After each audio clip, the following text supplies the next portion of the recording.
Thank you very much, ladies and gentlemen. How are we doing this evening? We have got a full house here this evening. This is fantastic. We're still getting cheers out of the back. We underprepared. It's okay. We're all going to have fun. We're all going to have a place to sit. Hold on. I got to get notes. We love notes. Okay. My name is John Caputo, and I have the distinct honor and privilege of being your master of ceremonies and your music director for your Austin Brass Band. Please give them a hand.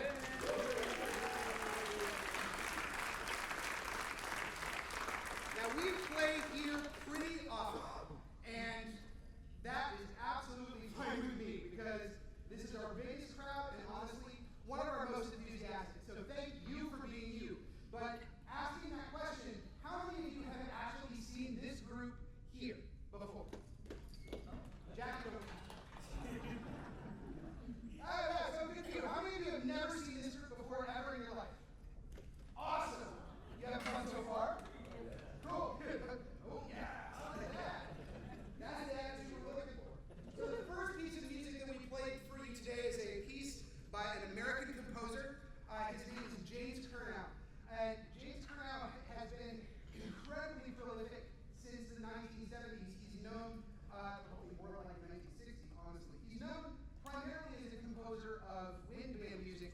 United States. He's written a lot of things for the high school bands and to play. But he is also very deeply involved with the Salvation Army. The Salvation Army is really kind of where we get brass banding kind of as a whole. So he has written tons of very, very challenging music for brass band. That piece that you just heard was one of them. It's called Blenheim Flourishes, and he wrote what I can only describe as one of the most insane program notes that I have ever read. It says, this piece is named after the palace built in 1705 by John Churchill, Duke of Marlborough, on an estate given to him for his brilliant victories at the Battle of Blenheim during the War of Spanish Succession in 1704. All right, so it's about this castle, right? The piece is about the castle, and it's really wrong. It does not attempt to be descriptive of Blenheim, but rather strives to capture the spirit of the British band enthusiasts who have challenged our musical imaginations and dedication to music making. I love when composers do that. They're like, this is what the piece was named for. It has nothing to do with the piece. So I like playing it because it's a really fantastic, exciting opening piece that kind of gets everybody ready for what we're about to do next. So what we are about to do next is what? I don't know. We're going to do a march. We're going to continue with a piece of music written by the march composer E.E. Bagley. Actually, Edwin E. Bagley. It's called National Emblem. It was written to kind of be a march that has as its point patriotism. So it includes, if you listen very closely, and even in some cases not so particularly closely, you're going to hear a number of American patriotic songs in there. Most prominently, the national anthem, which you hear right at the very beginning of the piece. I hope you enjoy it. It's one of our most well-known marches, E.E. Bagley's National Anthem March.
notes. You like notes. I would like to have the band play a couple kind of larger scale pieces for you to kind of give you an idea of like larger scale stuff that are asking. As a side note, this is one of my favorite places to come in and play kind of, for lack of a better word, weirder repertoire, because you guys always seem to enjoy it. So I'm like, yeah, they like it, we're gonna get more. This is not weird repertoire. Don't start worrying. But it is a piece of music that depicts a landscape very alien to the rest of us. The piece is called The Dark Side of the Moon.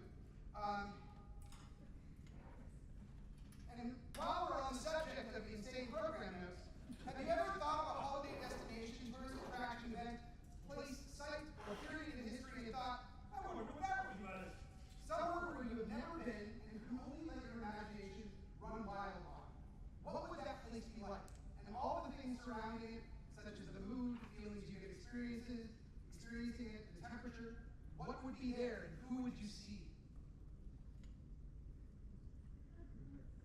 Pausing for effect. This piece is my musical imagination of The Dark Side of the Moon.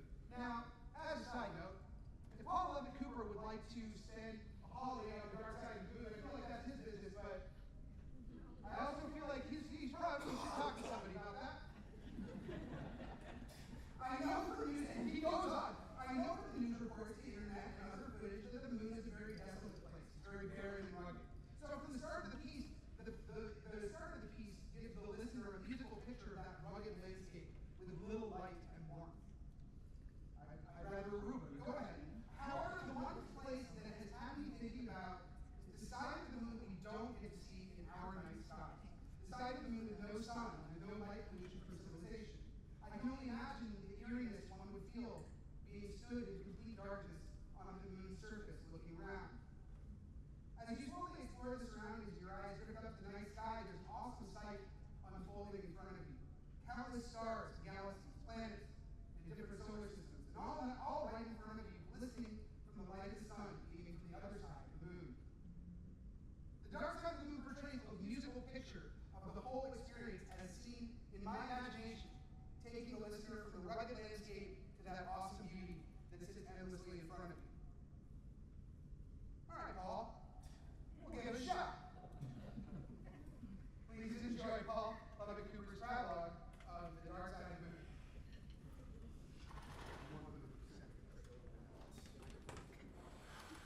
I know Ezra's just sitting there going, ah! Save the horn. I don't have it.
So, no, don't laugh. We're going to a different place now. Like, I have to kind of work myself up to announce this piece. So, we are in the middle of Memorial Day weekend, and as someone who is a United States Armed Forces veteran, and knowing as many veterans as I do, and all of that, it's a very important day for us to remember the people who aren't able to be here. And I'm sure I'm not the only person in this room who's, and I mean, I know I'm not the only person in the band who takes that seriously. And I think, personally, it is important in thinking about Memorial Day, to think about not just our friends and family who have fallen in service to our country, but also to honor those people who have fallen in the service of each other. About a year ago, Joe? About a year ago. Yeah, it was almost exactly a year ago. Our principal trombonist, Joe Jackson, came to me with a proposal. Not that kind of proposal. He came to me with a proposal to institute a position of a composer in residence for the band. Joe, in addition to being a fantastically talented trombonist and a fantastically gifted brass band member, he is also an incredibly talented composer, and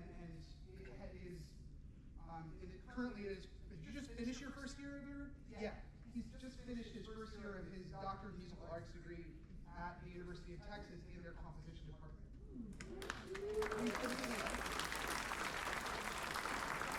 See, if you had announced it, you wouldn't be able to say that and get that applause. But see, now I know why you switched it up. I get it. So he came to me with this idea, and I thought, this is fantastic. We brought it to the board. The board thought it was fantastic. He implemented it. And the first piece of music that we asked him to write is something that has been on my mind for at least the last 5 years. This band we've lost a number of people in this band. It's a small number, blessedly, but any number is not a great number. And there were 2 young members of this band that were truly taken before their time. And it was,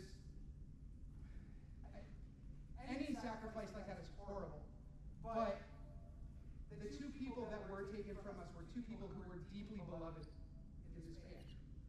And the first, okay, didn't expect that. The first one was a gentleman named Eric Walls. And Eric sat in that seat where Ezra's sitting and doing a beautiful job. But Eric was one of those guys who, draws everything to him. He was the source of all of the fun, almost all of the time. And when he wasn't the source of it, you better believe he was part of it. Fantastic guy, and taken from us much, much too soon. The other gentleman who was taken from us was Ruben Repose, and he was a percussionist in the band. And it was a real shock to us in that particular case, because we had just finished out the season. He was planning to go to, I believe, Virginia Tech for an advanced degree in mathematics, and we got informed during the summer that he had passed. And so I have been, for the last 5 years or so, trying to find the right composer in the right time, and the right everything, to pay tribute to them in a really special and unique way. And when Joe brought me this proposal, I knew what to do. It's like, every once in a while, you go, this is your path. And so Joe wrote this incredibly beautiful and affecting piece in tribute to both of them. And it is a beautiful piece, but as for all of our feelings of grief and of mourning, it's complicated. And it starts in a place that's fairly dark, but I promise we get to a place that's also very light, and a place of joy and celebration by the end of it. He named the piece A Glow. And I'm not sure where that kind of came from. Joe's like, I don't either. But sometimes that's how it goes, man. But I really feel like the sonorities in it feel very warm to me. And it's just a beautiful piece of music, and I hope you enjoy it. This is A Glow by Joe Jackson.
promise it's upslope from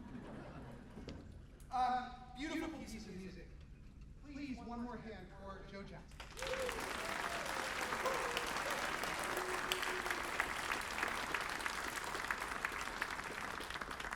this is important that we celebrate those of us who have helped each other. It is also important to celebrate our brothers and sisters who have fallen in service of our country. And that is what we are going to aim to do next with our salute to the armed services. So, in a room such as this, I would expect that Kellen and I are not the only people in this room with a little bit of military experience. Am I right? Or am I right? Or am I right? Yeah. Oh yeah, I know, I usually am. So, yes, I heard somebody over here. I was like, that wasn't my wife, but I know she did it too. So we're going to do a salute to the armed services. This is where we get to do some fun audience interaction with you this evening. This is order of the ceremony. We are going to start. This is the wrong order, by the way. The Paul's capable of giving me a mind. We start with Air Force, which is the branch of service I was in for 16 years. Not an applause line, but I appreciate it anyway. Coast Guard is second. How many coasties in here? Oh, there's always one. Come on. No. Oh, there we go. Army, Navy, and of course we end with Marines. Now, there's not a lot of room over here to do push-ups, Marines, but I'm sure if you ask, people can move things out of the way. So, we would ask that if you are a former member of one of those, or a current member of one of those services, if you have a family member that was served in one of those services, hell, if you just like the song, just feel free to stand up, sing along, shout along as you are able, and we're going to have a little fun with this. This is our salute to the armed services.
Give yourselves a hand, please.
people always ask me if it's Star Trek thing. It's not. But it could be. Just because you didn't mean it for it. Close your ears, Joe. Sometimes we do think the composers are. But it's a wonderful piece of music, really exciting and fun, and very optimistic. And when I conceived this program, I really kind of meant for it to have this kind of, we feel a little dark, and then we bring it back to optimism. And I think getting together in places like this and doing the things that we are doing in this place tonight is a really wonderful way to rebuild optimism. And a time when maybe optimism isn't like super great to go around. So we are going to play this together, and I hope you enjoy it as well. Before I go, I would be remiss if I did not thank the Westminster community and Ruth Stenil for opening this place for us. All the staff here who have been amazing at helping us get in and get loaded in, and into this wonderful space. And I'd like to thank, because this is also the last concert of the season, I would like to thank the men and women behind me, because they're the ones that do all the work.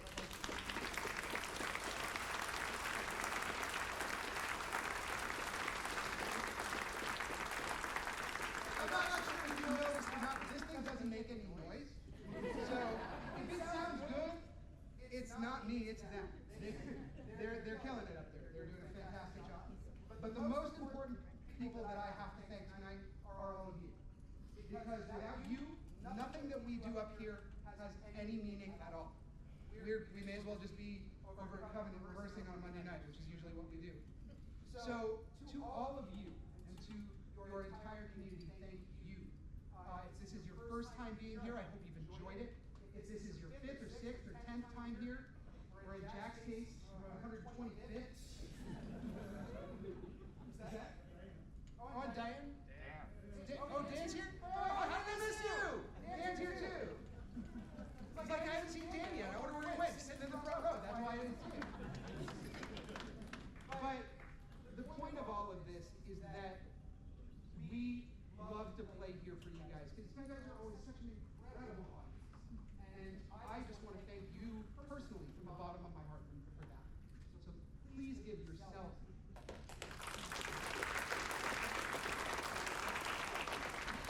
And now we will finish this evening's concert with Peter Graham's To Boldly Go.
Josie, quiet!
Thank you very much, ladies and gentlemen. We'll see you next time.